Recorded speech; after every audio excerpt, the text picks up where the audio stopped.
good afternoon to everyone. So we have come up to the event of Vivekananda Samman Lifetime Achievement Award organized by Swami Vivekananda University, being awarded to Professor Dr.Deb Bandyopadhyay, former founder, Vice Chancellor of Bankura University and Chief Executive Director Academics of Swami Vivekananda University. So, sir, we have come up with a few questions from the students' end for their motivation. Right. So, first of all, tell us how are you feeling being honored with Vivekananda Samman Lifetime Achievement Award? I really could not imagine that I'll be considered for such a prestigious award. But I'm really grateful, and I feel that I have lots of things to do, because getting an award at a university with which I'm associated creates a responsibility, a sense of responsibility. So I'll be prepared to take more responsibility, because I feel that this university is a unique kind of university. Just some days back, I was just having a chat with many teachers over here. I heard that some of the teachers moved places, and some students also moved places. But I felt that this is a kind of university where one should come to stay. And I, in that informal chat, said to our teachers that a day will come when you will think that you have come here to stay. And this is the right place where you can properly make yourself resourceful. So that's why our students also should know that it's a place where all kinds of support is being given to them. And this is not quite easy, but the university does it. And I believe that our Honorable Vice Chancellor and his crew are very, very careful about disseminating a very proper kind of education for the students, as far as I have understood. So, for a student to come up to this point, there must be some points of motivation as well as challenges. So, what are the challenges in your life you have faced, and what are the points of motivation you have got triggered with to go to this point? Yes, I had a challenge in my life. I was quite good in mathematics, but I was also very good in English. So naturally, in those days, long back, in the 60s, so many of my friends and even my relatives wanted me to go for science, because that's a natural choice, because you are so good in mathematics and you have very good marks also. So why not go for science subjects, so that you can go for engineering, or you go for the medical stream. So I was just thinking about that, and I decided that I was not born for mathematics. I would rather go for literature. I would rather go for social sciences, because those were more interesting to me. Because however much science gives us so many things, I feel that it is still one track. You discover things, and that's the end. You go for some other new things. But this is endless. So, because society changes, society develops, and the humanities also changes, humanities develops. So naturally, that is the challenge that I faced. Despite many oppositions, I went for humanities. And regarding job also, I had another challenge. In my time, the teaching profession was not very lucrative because the pay scale was very meager. So that's why people would rather go for some other kinds of jobs. So that's why it was decided by many around me that I should rather sit for, different kinds of competitive examinations, even banking. And they even filled the form for me, but I never sat for any examination. Because I decided that I must go for the teaching profession. If I have to get any kind of job, then it should be the teaching job. And I think, therefore, our students have many kinds of options now. Many kinds of options. I was just surprised to see that this university, at its very primary stage, is trying to bring about so many new things. If you talk about science, of course it is there, but also in humanities and social sciences. They are trying to bring about something new so that for instance, you can look at education, you can look at mass comm and journalism, you can look at English, and they are organizing different kinds of national and international conferences, and the students can learn from that. Where did you get this kind of a platform? I think this is the only university which can provide us with this kind of platform where knowledge is properly disseminated. This is one. Yes, sir. I absolutely agree with this. I was coming to this question that for a student now, for especially the Bengali students, the parents always try to push them towards either medical or engineering. So how will you motivate those students to go for English education as well? English, mass comm, journalism, the humanities subject as well. This is very important even if a person is going with science and technology as well. Yes, it is actually the question of employability. And sometimes, in most of the cases, students think that they will be most employable if they go to science subjects. But they hardly know that employability is there in all other subjects. If you are really good at it, then there is no problem at all. And I believe that UGC understands this problem. It's not properly charted out, even in the syllabus. What are the scopes? What are the problems of employability that you face here? And that's why in every curriculum, you will see that there is a special area where you have to describe the employability of this subject. And mass comm and journalism, for instance, what we have. It's a huge field opening up. English also. Because you can be a content writer, but that's a lower level. But there are so many others. And also education, of course, is very, very much employable subject. So I believe that they should, if they don't have the proper, intellectual ability to go for science, they should join these courses. Because just look at me.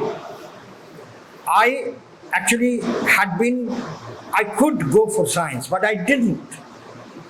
I came for humanities, and that again very specialized. I thought that I should go for teaching.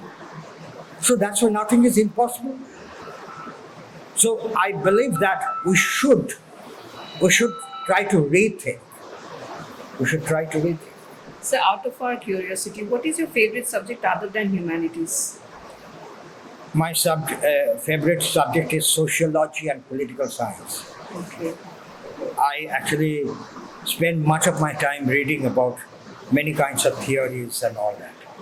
Okay, and you talked about employability. When it comes to placement issues, we have visited the companies, and also we have checked their requirements. They require a basic foundation of English Yes. That is very important in all the students, but many of the Bengali medium students and the other regional medium students, they lack in that particular phase. So how will they prepare themselves apart from the spoken English classes and communicative English classes? How will they prepare themselves to be becoming more employable in that way? This university has taken a very good initiative.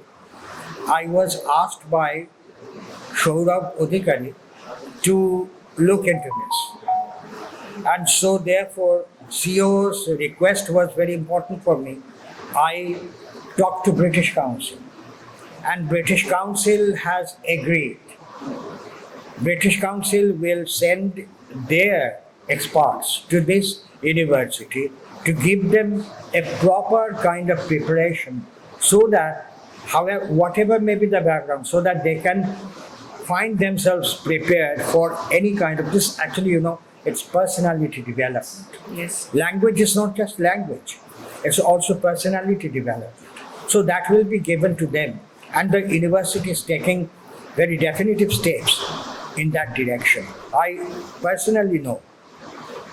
Today I received a mail from British Council where I could not really talk to them because they said that let us talk about this. Please click here, and there is a hyperlink. So if I click on here, then I'll have to start the talking. So that's why I have just kept it in abeyance. After this, I will talk. Okay. So I think that is a very good initiative Yes. adopted by this university.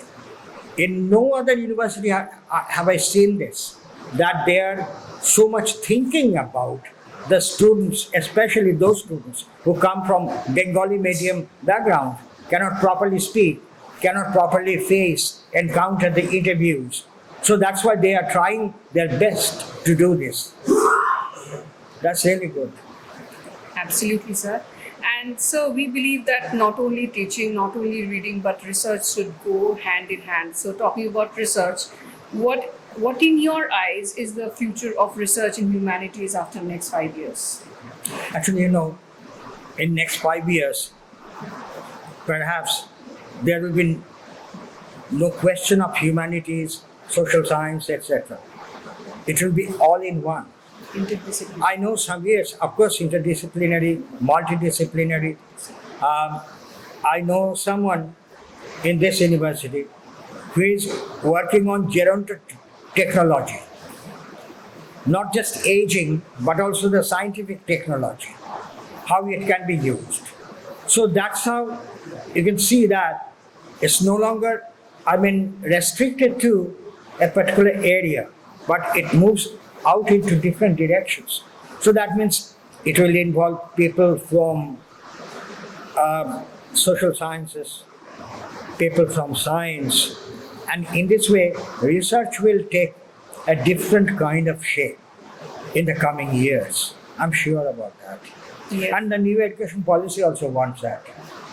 Yes, sir, absolutely. So you tailed my question. Actually, I was coming to technology being clubbed with humanities. Yes. So what is your views? What are your views of mingling the humanities? We have heard about science and technology, but humanities with technology, what are the views of yours? I think there is a good prospect. In the last university where I worked, before leaving, I created a center on request from the teachers of English. They wanted to do something on artificial intelligence. So therefore, it's actually associated with physics and other science subjects. But they wanted to do something in that direction. So they created a center for research in post-humanities. Right. So therefore, it's a post-human vision which actually brings about the artificial intelligence. So I think it has a great future. Absolutely, sir. So talking about the other disciplines, whenever we come to writing papers for publications, we get reviews that our grammar is not correct. Even if it is correct, we have noticed that mainly the Indian manuscripts are being considered that the grammatical mistakes are there, please refine your languages. So what are your views on that? Like, how will we improve ourselves in that way to writing good publications? Actually, it requires good editing. Requires good editing on the papers. There should be a proper research cell only considering the publications. So that's why, there should be also some models that should be given to them. I think many of the teachers have now got some models, the models which have been awarded some grants.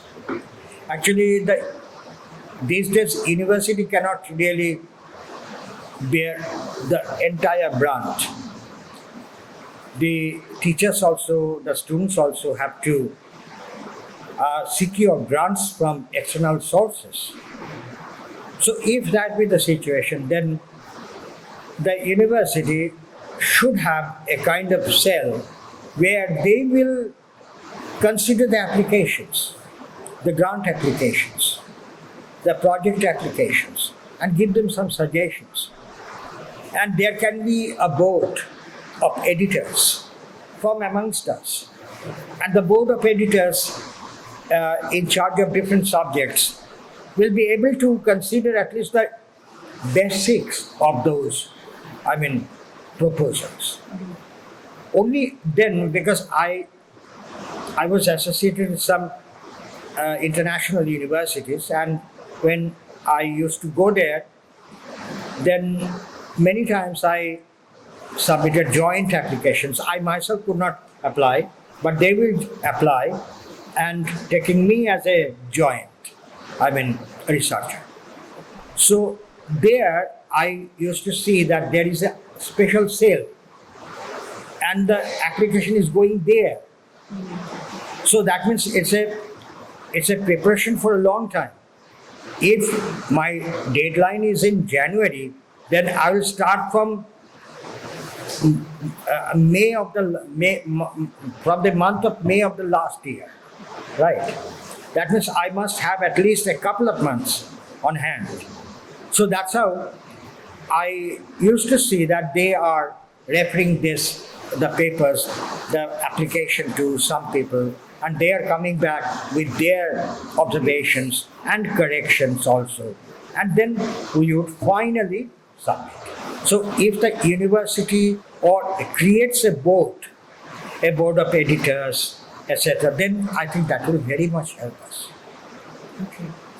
And for the students who have pursued PhD in India, they have a tendency of doing the postdoctorate research abroad. Why not India? Even if it is science, even if it is humanities, they have a tendency to go abroad and perform the postdoctoral research. Is the infrastructure or the research prospects of India is not satisfying? Actually, there is a problem here. We have nothing like postdoc. If you look at the general, at least in humanities, in science subjects in many of the universities, IITs, they have postdoc system. But you just go for any other normal university, state universities, you'll see that there is no question of giving the postdoc awards and all that. And these are paying posts. You go for the postdoc, that means you are being paid for that. So that's why perhaps you are going to Korea, a Korean university, and they are paying you per month this and that. So that actually becomes a job, also an experience. But here you don't have that kind of scope. Now, if the university tries to do something of that kind, that will be helpful. And UGC, in its NAC application form, has one particular category where it says how many people have you engaged and in what capacity. There are 3 capacities. Number 1, Professor Emeritus. Number 2, Visiting Professor. Number 2, perhaps Associate Professorship or something like that. Now, if we engage some renowned professors in that way, they can help us from science and also we can use that in NAC. For instance, in my earlier university, we could show only 2 emeritus professors, but we couldn't show visiting professors or something like that. We can engage them if they will have to help us. So, finding positions as postdoc, finding scopes for research will be helpful if we establish relationships, right? And also, our university has a wonderful infrastructure, and however small it is, but it is praiseworthy. Because when I heard that it's just established in 2019 and has started operating in 2020, I was just reluctant. Because I thought that there would be nothing, so I will be in a bad place. But when I came here finally, my mind was changed. And I felt that, well, it's a place where we are fortunate enough to work. So that's why I believe that we should engage more people in this capacity. And if you give the position of professor emeritus to very important people, to important professors, then they will be able to guide us, right? So that's why we'll have to find them. Yes, sir. And you talked about our university. So you are the former founder, vice chancellor of Bankura University, starting from scratch till the last accomplishment. So what are your suggestions so that we can also improve ourselves, being a very new university right This now? is what I'm doing every day. Yes, sir. Actually, I have already procured the entire 12B format. I have ready all of those. I have passed on 2 files, huge. One is 321 pages and another is perhaps 121 page. And the NAC report. All of these I have already passed on to COO, and I think we should regularly sit together. It's not that we have to, involve the teachers every day. No. We should see what are the points on which we have to develop. Because you know that Bankura, when I reached Bankura University, they said that the DM told me that this is your university. And I found a huge stretch of land and nothing else. There was nothing. And he said that there was only a kind of, একটা ফলক বসানো আছে, that was inaugurated. Just that. There was nothing. And then I said that I must have at least an office. Then he said that, well, I can give you a room in a college. I immediately declined.